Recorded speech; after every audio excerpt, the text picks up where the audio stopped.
Welcome to The Unseen Crowd, a podcast about the people and movements driving change from the margins. Change often begins in places you can't see, where a crowd gathers, carries strategies, and reshapes futures, even when ignored. This crowd is loud, unstoppable, and unapologetic. These are their stories.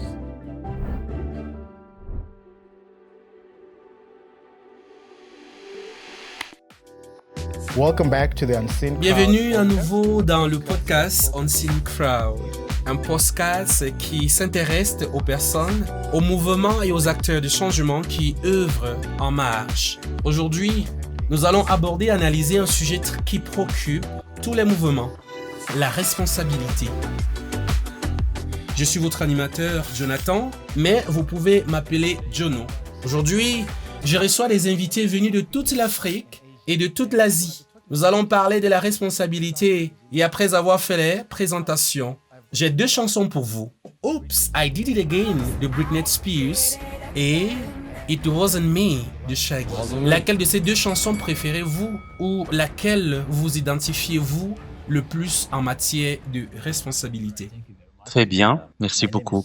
Je m'appelle Solomon Archuvia et je suis défenseur des droits humains au Ghana et militant pour les droits LGBTQI.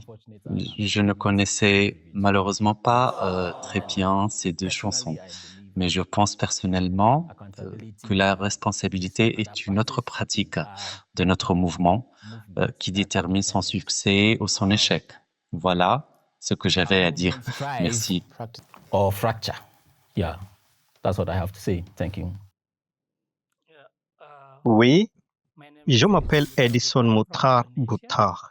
Je viens d'Indonésie et je suis également défenseur des droits humains. J'ai choisi la chanson Oops, I Did It Again de Britney Spears car elle illustre parfaitement notre rapport à la responsabilité. Il nous arrive de commettre des erreurs et il nous arrive aussi de progresser. Ces oscillations sont naturelles et ne doivent susciter aucune inquiétude. Bonjour à tous, je me nomme Sean Mugisha et je viens d'Ouganda. Je suis membre de HRD et défenseur des droits humains et j'ai participé à la COP consacrée au maintien du mouvement LGBTQ+. La chanson qui me touche le plus est, je pense, celle de Britney Spears, Oops, I Did It Again, car elle illustre parfaitement notre parcours. Nous tombons, nous nous relevons, nous tombons à nouveau et nous nous relevons encore. C'est reconnaître que l'on est humain, que l'on a des faiblesses, mais que l'on est prêt à s'améliorer continuellement et à réessayer. D'accord, merci beaucoup pour cela. Quel type de pratiques de responsabilité existe dans nos différents espaces? Dans nos organisations, dans nos mouvements, dans nos vies? Quelle forme de pratique de responsabilité existe-t-il, le cas échéant? Well, when we talk about how we be accountable, Oh, bien. Quand on parle de la responsabilité, il y a deux aspects à prendre en compte en tant qu'organisation. Nous reconnaissons notre responsabilité envers les donateurs, mais aussi devons également rendre des comptes à la communauté que nous servons en tant qu'organisation. Le problème est de trouver un équilibre entre ces deux aspects, car ils sont totalement différents. L'approche et le modèle sont totalement différents. Pour moi, il ne suffit pas d'être responsable uniquement envers le niveau supérieur ou en amont. Nous devons également veiller à ce que notre organisation soit responsable envers le niveau en aval. C'est cela, une entreprise responsable. For me, how do I hold myself accountable? I think Pour moi, sommes-nous responsables? La responsabilité commence au niveau personnel. Pour moi, cela consiste à être intentionnel dans des domaines tels que le travail sur l'ombre, à vraiment me questionner sur qui je suis, quelles sont mes forces, mes faiblesses, et à reconnaître mes contributions dans certaines situations qui exigent de la responsabilité, où j'ai apporté ma contribution et ce que je peux faire pour rectifier ce qui doit l'être. Il s'agit donc essentiellement de reconnaître mes faiblesses, mes propres préjugés, mes propres partis pris, puis de déterminer comment je me présente aux autres espaces que j'occupe dans différentes catégories dans différentes cellules que je présente à différents espaces, oui. J'aime le fait que nous ayons tous été confrontés à un moment ou à un autre à la responsabilité, que ce soit dans notre travail, dans notre vie personnelle, voire dans le mouvement LGBTQI. Comment nous tenons-nous responsables? All right, so speaking about current practices and power dynamics in terms of accountability in Ghana. Parlons donc des pratiques actuelles en matière de dynamique du pouvoir interne, de responsabilité au Ghana. Vous avez donc observé que les pratiques de responsabilité sont fortement influencées par les inégalités en matière de ressources au Ghana. Et vous vous rendez compte que les grandes organisations au Ghana qui ont accès aux donateurs dominent parfois les conversations dans cet espace. Et vous vous rendez compte que les petites organisations ou les petits groupes sont souvent ceux qui sont les plus proches de la communauté. Et vous vous rendez compte qu'ils sont souvent mis à l'écart. Et donc, ce déséquilibre crée en fait une sorte de méfiance au sein de la communauté LGBT au Ghana. Et vous observez également que les donateurs jouent également un rôle dans tout cela. Dans ce contexte, vous vous rendez compte que les exigences en matière de rapport au sein de l'espace des donateurs, les cycles de financement et les cycles des donateurs peuvent en fait transformer la responsabilité en une sorte d'outil de contrôle, où vous observez que les donateurs ont tendance à contrôler les organisations au sein de l'espace plutôt qu'à collaborer avec elles. Vous vous rendez compte également que, par exemple, lorsque les groupes locaux sont contraints de répondre aux demandes ou aux attentes des donateurs, ils finissent par faire des compromis en termes de priorité pour nos propres communautés. On installe alors que la responsabilité, on constate alors que la responsabilité s'apparente à une sorte de compétition. Oui. You would observe that is when accountability feels like some sort of a competition. Well, for me, I think how we've experienced accountability being practiced is it's from a bottoms-up kind of structure. It's not... Pour moi, je pense que la manière dont nous avons vécu la mise en œuvre de la responsabilité est celle d'une structure ascendante. Elle ne provient pas d'une relation entre la communauté et les bailleurs de fonds, comme dans le cas de la mission de Solomon.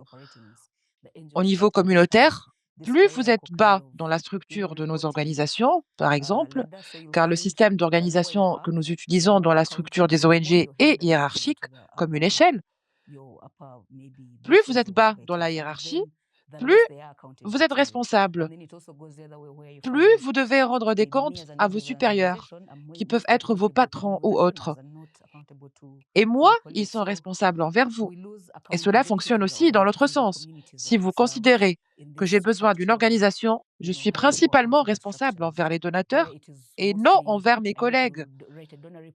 Nous perdons donc notre responsabilité envers les communautés que nous servons dans ces structures hiérarchiques et responsables, où je dois principalement rédiger un rapport pour les donateurs, mais vous rédigez un rapport pour les donateurs sur les services que vous avez fournis à cette communauté. Mais cette communauté a-t-elle réellement reçu la qualité et le type de service dont elle avait besoin? Et qui contrôle cela? You're not anywhere in this structure because most times as grassroots communities, you'll find someone asking you, I'm not telling you I'm not accountable to you because the issue is I have money that was given to me by donor X and it's donor X that needs to know about my work. How this work affects the community, that is also a different conversation altogether.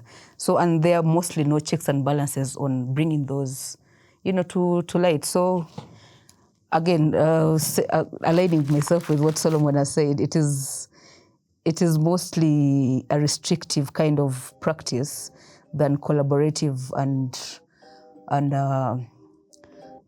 collaborative kind of a collaborative practice. Très bien, vous avez beaucoup parlé. J'entends des mots comme se contrôler mutuellement. J'entends des mots qui indiquent qu'il existe des déséquilibres de pouvoir. J'entends les mots comme structurel. Comment sont les structures? Je vais donc nous demander ce qui contribue à ces déséquilibres. Qu'est-ce qui contribue à ces structures? N'avons-nous pas parfois assez de pouvoir pour dire non aux donateurs? Avons-nous la capacité de dire non aux donateurs? Ou avons-nous peur de prendre notre propre financement si nous disons non? Solid a souligné qu'il y a de la concurrence et des problèmes d'accès aux ressources. Donc, si je suis un donateur X et que je viens vous voir pour vous dire que j'ai $1 million américains et que je veux que vous me rendiez compte chaque semaine de la mise en œuvre du projet, nous trouvons cela fastidieux. Nous savons que cela représente beaucoup de travail de votre part, mais nous ne dites pas non. Craignez-vous alors que le donateur parte avec son argent? Quels sont donc ces facteurs qui existent et qui posent également des problèmes en matière de responsabilité? Je pense que cela commence par le type de système dans lequel nous opérons, comme je l'ai dit. C'est une structure coloniale que nous avons adoptée pour faire du travail social, qui est déjà en place. Elle professionnalise la responsabilité. Ainsi, la responsabilité ne fait pas partie d'une culture, mais elle est comme une case à cocher. Au lieu d'être notre culture en matière de responsabilité, de construire des systèmes qui sont réellement enracinés dans une responsabilité centrée sur la communauté. Deuxièmement, c'est le capitalisme. Comme vous le dites, nous sommes tous en concurrence pour obtenir presque les mêmes ressources. Et ici, ce n'est pas celui qui fait le meilleur travail qui l'emporte. L'obtention des ressources n'est pas déterminée par la quantité ou la qualité du travail que vous faites. C'est surtout une question de populisme. C'est surtout une question de qui vous connaît dans ces milieux de financement. Et nous avons également eu des problèmes de pot de vin. C'est aussi, disons, je ne dis pas que c'est une question de culture, c'est une question de caractère. Vous savez, parce que, comme je l'ai dit, en tant qu'individu, qui sommes-nous? Qui sommes-nous pour nous introduire dans ces milieux? Si je ne me suis jamais senti responsable auparavant, je ne vais évidemment pas me sentir responsable envers les communautés importantes. Ce sont donc les éléments liés à la structure et au système dans lequel nous évoluons qui définissent ces normes de responsabilité, qui ne sont pas vraiment essentielles pour les communautés que nous servons. De plus, les moyens de dénonciation ne sont pas très clairs. Le lancement d'alerte a également des répercussions. De quelle protection disposez-vous si vous lancez l'alerte? Quel est donc l'impact pour vous de venir dire « Voilà ce que j'ai découvert et ce qui a été fait auparavant ». Il n'y a donc pas non plus beaucoup. Je ne veux pas, je veux rester politiquement correcte. Il y a tellement de détachement entre nos donateurs et les réalités des communautés. Quelqu'un envoie de l'argent à une organisation pendant 5 ans. Vous ne connaissez pas les communautés que ces personnes servent. Vous recevez les plus beaux rapports et c'est tout simplement sur quoi vous vous basez. Nous sommes devenus très habiles pour contourner vos systèmes de reporting. Je rédige un très beau rapport, mais dans la pratique, sur le terrain, je ne fais pratiquement rien. Il s'agit donc également de savoir dans quelle mesure nos donateurs s'intéressent réellement à nos réalités et à nos moyens de subsistance afin de s'assurer que les fonds ou les ressources qui nous sont envoyées sont utilisées à bon escient. Et comment mettre en place des structures appropriées pour que les plaintes qui sont soulevées soient également examinées de manière plus saine, sans pour autant diviser ou briser nos communautés et nos organisations. Yeah, for me that when I mentioned that at the very beginning that Oui, pour moi, lorsque j'ai mentionné au tout début que le modèle de la responsabilité envers le donateur et envers la communauté que nous avons pratiqué, ces deux modèles ne sont pas exempts de dynamique de pouvoir. Ainsi, lorsque nous parlons du premier modèle de responsabilité envers le donateur, celui-ci a généralement la voix la plus forte. Il nous impose de nombreuses listes de contrôle, de nombreux processus de conformité et tout le reste. Mais en même temps, nous devons aussi faire preuve de réalisme dans notre mouvement. Car lorsque nous parlons de responsabilité au sein de la communauté, il existe également un pouvoir qui s'exerce au sein du mouvement. Par exemple, entre les grandes ONG et les petites organisations locales, les grandes ONG ont plus de poids. Le voix a plus de poids parce qu'elles ont de l'influence, etc. Et si l'on examine la réalité du pouvoir entre les identités, par exemple, parfois les voix des personnes de notre mouvement sont plus blessées que celles des personnes transgenres. Et lorsque nous parlons d'intergénérationnalité, parfois toutes ces activités blessent davantage que les activités des plus jeunes. Donc, même si nous critiquons la responsabilité envers les donateurs, qui nous entraîne dans un système qui nous fait oublier notre communauté, nous devons également examiner l'intérieur du mouvement. La question est donc la suivante. Lorsque le système nous entraîne dans son silage, la responsabilité se transforme en concurrence et en méfiance. Et lorsque cela se produit, la responsabilité perd en quelque sorte son objet initial. Au lieu de travailler ensemble en tant que groupe, nous commençons à nous faire concurrence pour obtenir la reconnaissance et le financement des donateurs, ce qui crée une division entre les communautés. Et il est également important de noter que lorsque cela se produit, les gens ont peur d'être jugés. C'est pourquoi ils cachent leurs erreurs au lieu d'en tirer des leçons. Telle est donc la situation si nous appuyons vraiment sur. Nous divisons la responsabilité comme une compétition.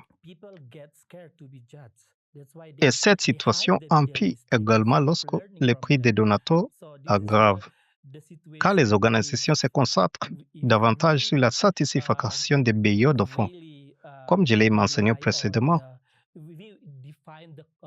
le trop sur les communautés et au sein du mouvement, quelles peuvent être les implications de cela? Épuisement, conflit, mais aussi rupture des relations entre les communautés. C'est pourquoi nous devons nous assurer que cela ne va pas s'améliorer.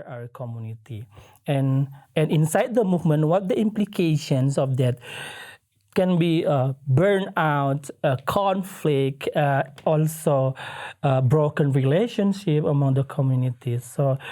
So that's why we need to ensure that it's not going to be happen. Apart from the role that donors play in sort of... Oui, merci Jonathan. Et puis, outre le rôle que jouent les donateurs dans la cause et l'intensification de la concurrence entre nos communautés, je veux dire au sein de notre espèce, nous avons souvent contribué à ce que la responsabilité soit une source de tension entre nos communautés. Et donc, vous réalisez que nos propres actions, la concurrence que les sources, pour la concurrence pour les sources, pour la reconnaissance et pour le pouvoir contribuent à des souvenirs de méfiance et même de conflits, ainsi qu'à la concurrence dans le cadre de la responsabilité. Mais je crois qu'au fond, la responsabilité devrait plutôt concerner les relations. Oui, elle devrait plutôt concerner les relations que la concurrence. Je parle donc des relations en termes de la manière dont nous devrions nous comporter les uns envers les autres en tant que communauté, de la manière dont nous pourrions même partager le pouvoir, puis de la manière dont nous pouvons en créer nos mouvements dans l'équité et la solidarité plutôt que dans les factions, la concurrence et les autres conséquences négatives de la responsabilité. Oui, et donc on se demandera comment mettre fin à la responsabilité de nos espaces dans notre communauté, comment empêcher la responsabilité de devenir une course à la reconnaissance. Pour moi, je pense que cela commence par admettre que le pouvoir réel est inégal en particulier dans nos espaces. Et ensuite, nous devons travailler collectivement autant que communauté pour pouvoir l'équilibrer. Oui, merci. Comment décoloniser la responsabilité? Comment demander ce système? Vous savez, nous avons des communautés. Si un membre de la communauté venait nous voir et vous disait « Vous n'avez pas fait A, B, C, D », pour nous en tant que communauté, souvent nous répondons par des déclarations et des commentaires du type « Non, les membres de la communauté sont trop exigeants ». Qu'est-ce que tout cela signifie? Pourtant, il s'agit d'une autre forme de retour d'information. Il s'agit d'une autre forme de responsabilité. Et il vous interpelle en tant que travailleur du développement ou en tant que responsable de la mise en œuvre du programme. Et comment pouvons-nous décoloniser? First, I want us to acknowledge that the communities we serve are also not angels. Que nous reconnaissons que les communautés que nous servons ne sont pas des anges. Oui, elles ont des droits, mais comment gérer ces droits? Et comment décoloniser cela? Premièrement, nous devons simplement cesser d'utiliser ces mots sophistiqués que nous écrivons partout, que nous répondons partout. Nous devons commencer à agir concrètement. Beaucoup d'entre nous se disent organisation féministe. Qu'y a-t-il de féministe chez vous? Comprenez-vous? Au-delà de ces étiquettes et de ce discours, qu'est-ce que cela signifie concrètement pour vous? Quand je parle de décolonisation, je pense, il s'agit de revenir à nos systèmes traditionnels de responsabilité.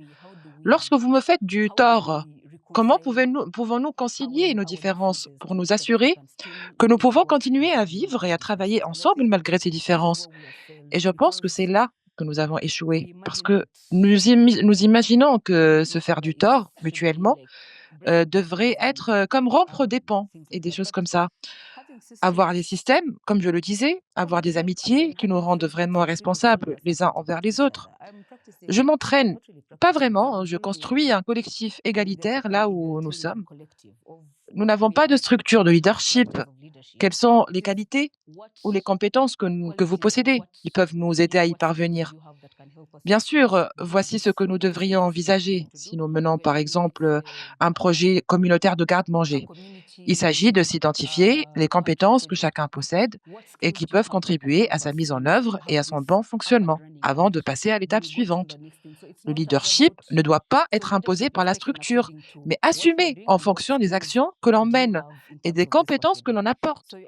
Ainsi, dans le cadre de ce podcast, je ne peux pas être animateur, mais reconnaissant que vous disposez de meilleures compétences dans ce domaine, je peux offrir mon soutien de manière à maximiser l'efficacité de vos actions. Il est donc nécessaire de s'affranchir des structures organisationnelles traditionnelles des ONG, lesquelles engendrent nombre de défis que nous rencontrons, de même que des hiérarchies de responsabilités rigides. Il ne s'agit pas, par exemple, de venir déclarer simplement « j'ai 5 000 $ » sans réfléchir à la manière dont ces ressources peuvent être véritablement mobilisées pour servir la communauté. Voici un projet que je souhaite réaliser.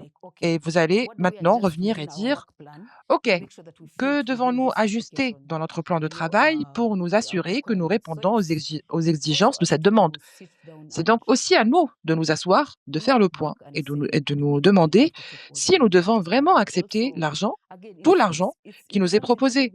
Encore une fois, cela devient important parce que la structure des ONG l'exige. Vous avez des salaires à payer, des obligations de conformité à respecter. Nous devons faire preuve d'esprit critique. Nous devons d'abord sortir des sentiers battus, puis discuter. Je n'ai pas toutes les réponses, mais comment pouvons-nous avoir des conversations honnêtes sur la manière dont la responsabilité peut être décentralisée et décolonisée pour revenir aux communautés? Et pas seulement aux communautés, mais aussi au niveau individuel. En tant que dirigeant, comment pouvez-vous être gêné d'apprendre que votre nom a été impliqué dans un scandale? C'est donc une conversation complexe. Mais je pense que c'est un bon début, le fait que nous entamions ces discussions, et j'espère que c'est un bon début. Avoir des discussions honnêtes sur nos réalités et sur ce que nous espérons voir se produire est peut-être un bon début pour coloniser ces discussions. Yeah, and for me, that because I don't really have much understandings about how the colonialization process. But I do agree. The first thing that we can change the system is just stop to use that sophisticated words and system and everything, and also. But also we need to recognize this is also part of the reality. So the reality, the reality of accountability to the donor is something that we need to face, then avoid it. But the question is how to face it. That's the question, right? And for me, that first, I always believe that the accountability is not only about checklist and management thing, but it's also a political process. Meaning that when we talk about the accountability to donor, there is a political process that there is a power is exercising inside that. So as a community, we need to recognize that first. This is not only about the obligation to do the checklist, but this is how our power and the donor power also meet in the middles and how to compromise each other. And the second is that we can do also, we need to practice another alternative of accountability, meaning that we have been discussing a lot about the peer accountability and relational accountability, because I believe relational accountability is the only model that we can keep it run, because the donor accountability is very limited. When the fund is end, meaning that accountability process is end as well. But when we talk about the relational accountability, is forever accountability that we can exercise with our community. Because relational accountability for me, as its core, it's about accountability as care, support, and also share responsibility, not the control, like the accountability to the upstream level. So in this point, when we talk about the peer accountability, accountability is not a threat. It is a safety net to our community. That's why this is the thing that we can practice forever. And how to do that? As simple as the goal is to not to catching the mistake, instead of to provide the learning environment and sharing the best practice, and also really open to the feedback for the community, instead of hiding the mistake. Just it's okay to make a mistake. It's okay to, because you're not perfect. As a movement, we always do trial and error, because we don't have the benchmark in our movement. Because that's why it's okay to make a mistake, but please also share it to our community, because the important feedback and input is from the community, because this is about our life. This is about the community life. So for me, that relational accountability is the best alternative how to challenge that structural and sophisticated systems of accountability in terms of to the donor. But I also want to mention that, is that vertical accountability is bad? Of course not. Because when we have a cooperation with the donor, meaning that we also need accountable to the money. Because also the donor need to accountable to the taxpayer. So meaning that, so what the bad about this relation is about the power imbalance. It's not the system itself, but the power imbalance that created by the donor. Because and so how we imagine to perform that vertical accountability, that to shift the power, then we have tried that through the participatory grant making, even though it's only in the certain project, but this is a good start to exercise more. And because with that model also the donor really willing to share the power, and in that point we take the power and also we practice accountability and we share the power to the donor. So it's not about donor fully control and the community fully control, but we control it together. This is how we perform the vertical accountability in the best way. Yes, it is as part of decolonizing, as you mentioned. It is. I believe it is best. Oui, je veux partir de là. Oui, cela fait partie de la décolonisation, comme vous l'avez mentionné. Je pense qu'il est préférable que nous développions également des modèles alternatifs, puis que nous élaborions des approches afin de dépasser les cadres dictés par les donateurs pour de nouvelles opportunités. Je pense que cela ouvre la voie à de nouvelles opportunités. Et puis l'espace LGBT Kepler au Ghana.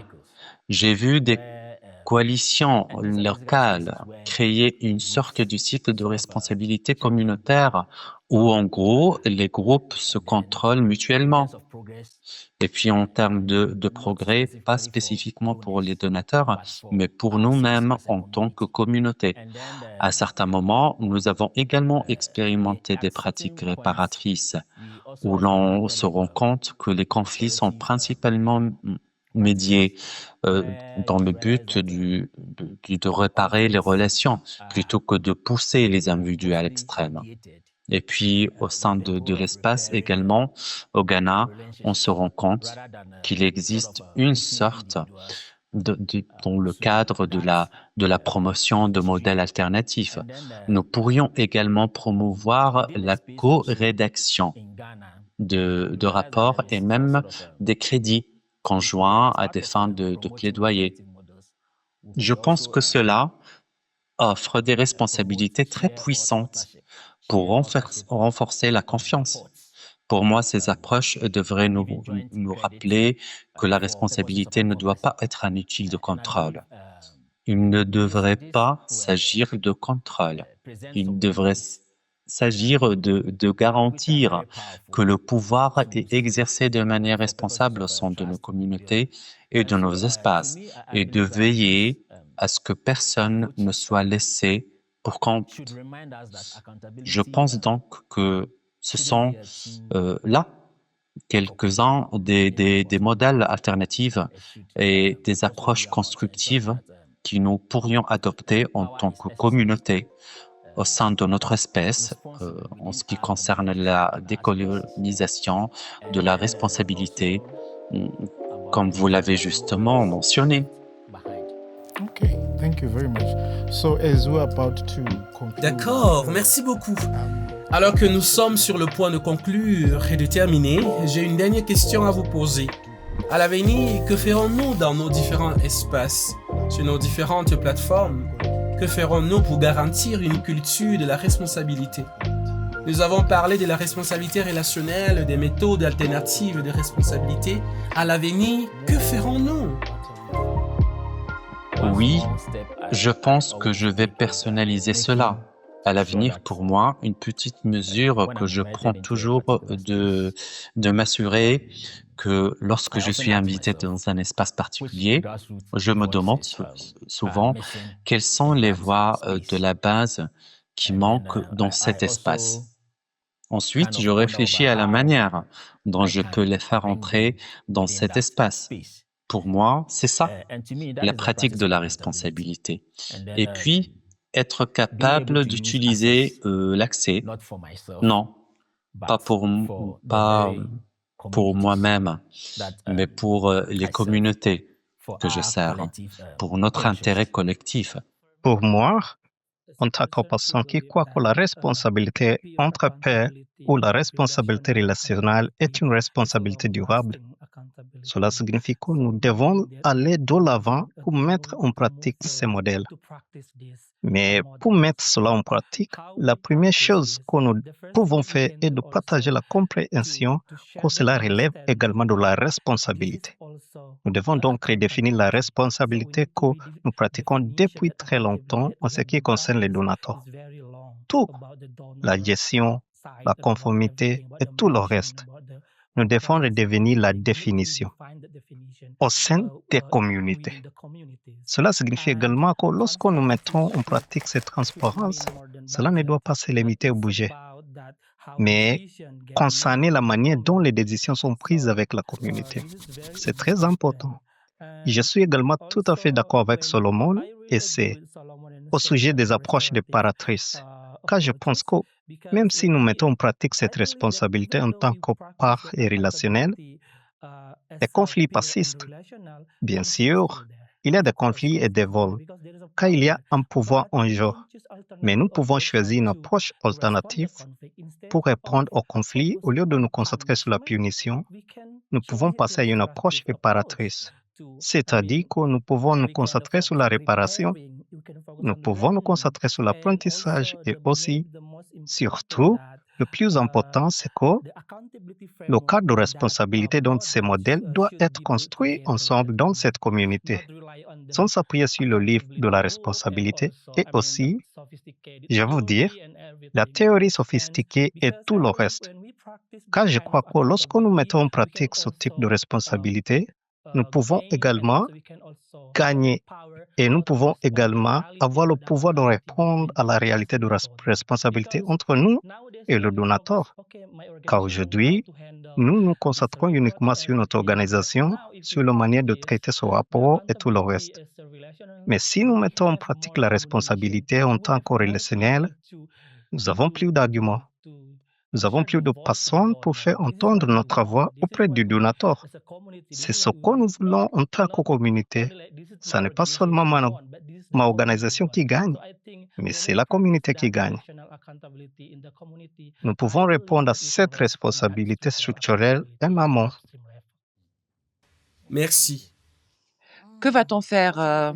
Je pense que nous devons apprendre collectivement à dire non. Et je ne dis pas non à tout, mais seulement aux choses qui ne me correspondent pas, qui ne correspondent pas à nos valeurs. Pour ma part, je vais continuer à m'éloigner des lieux, des situations et des conversations qui rendent vraiment difficile la responsabilisation. Oui. Et là encore, il s'agit de revenir à la construction de soi en tant qu'individu, à cette partie de soi qui définit qui vous êtes en tant que personne, n'est-ce pas? Il y a aussi quelque chose que j'ai entendu hier lors de la conférence des Nations Unies, l'Assemblée générale des Nations Unies qui se déroule actuellement. L'un des présidents a dit que lorsqu'il n'y a pas de vérité, les choses se détériorent. Et je pense que dans la plupart des cas, dans notre organisation, c'est quelque chose qui est laissé de côté. Nous conservons les informations, nous conservons, et cela soulève alors toutes ces questions autour de la responsabilité. Et une fois que la confiance est érodée, bien sûr que des questions de responsabilité se posent. Et puis je pense que nous devons également inclure intentionnellement la bienveillance dans nos systèmes de responsabilité afin de nous assurer que tout en nous tenant mutuellement responsables, nous prenons soin de nous-mêmes et de nos communautés, non pas pour nous déchirer, mais pour continuer à construire des communautés saines, autosuffisantes et durables. Et je pense, encore une fois, qu'avoir ces conversations, et j'espère que ce podcast va ouvrir ces conversations à des communautés plus larges pour que nous commencions à nous interroger sur certaines de ces choses. Comment construire des communautés saines qui vont prospérer même dans les conditions actuelles dans lesquelles nous évoluons tous et construire des systèmes responsables qui fonctionneront réellement pour nous, qui nous aideront à construire. Vous savez, des communautés qui vont survivre au-delà de ce financement en baisse. Vous savez, l'espace de financement. Et si dans 5 ans, nous nous réveillons sans avoir accès à des financements alors que nous en disposons aujourd'hui, cela nous empêcherait-il de continuer et à nous organiser et à faire le travail que nous faisons? Il faut donc réfléchir de manière critique à la manière dont nous voulons que nos mouvements se portent et à la manière dont nous pouvons ensuite mettre en place des systèmes sains et responsables qui correspondent à nos aspirations et à nos rêves en tant que communauté. Jonathan, a quick one, yeah. Je pense donc qu'il ne devrait pas toujours s'agir des règles de conformité. Il ne devrait pas toujours s'agir de rapports aux donateurs. Il devrait aussi s'agir de la manière dont nous transmettons nos valeurs à notre communauté. Et cela devrait également concerner le soutien et l'entraide mutuelle de manière à instaurer la confiance entre nous.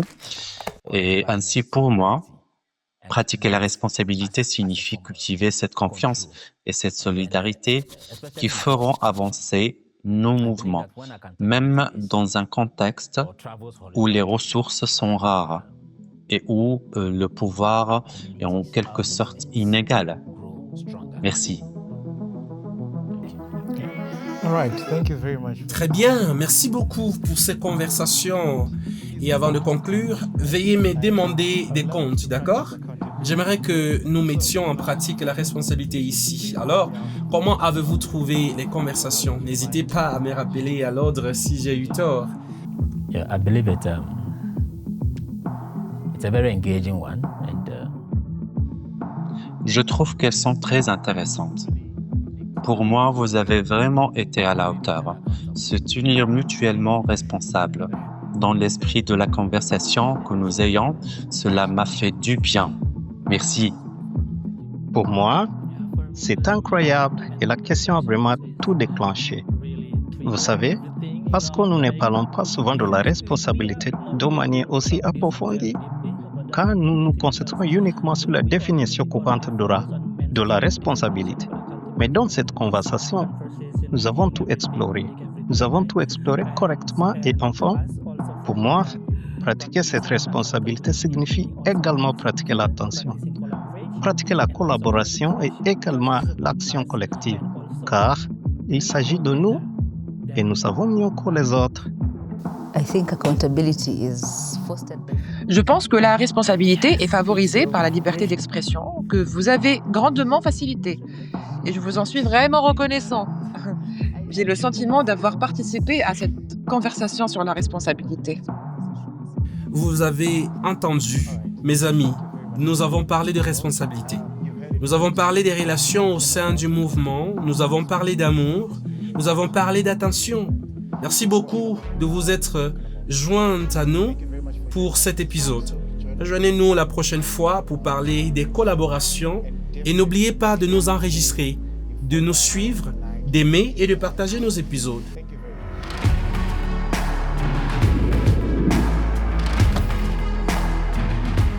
This podcast has been made possible with the support from the Ministry of Foreign Affairs of the Kingdom of the Netherlands through the Power of Pride program, an initiative of COC Netherlands, ILCA Asia and Pan-Africa ILCA, being implemented across 22 countries in Asia and in Africa.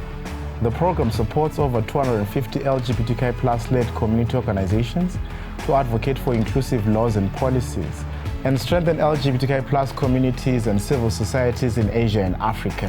Please follow us to find out more. Thank you for listening.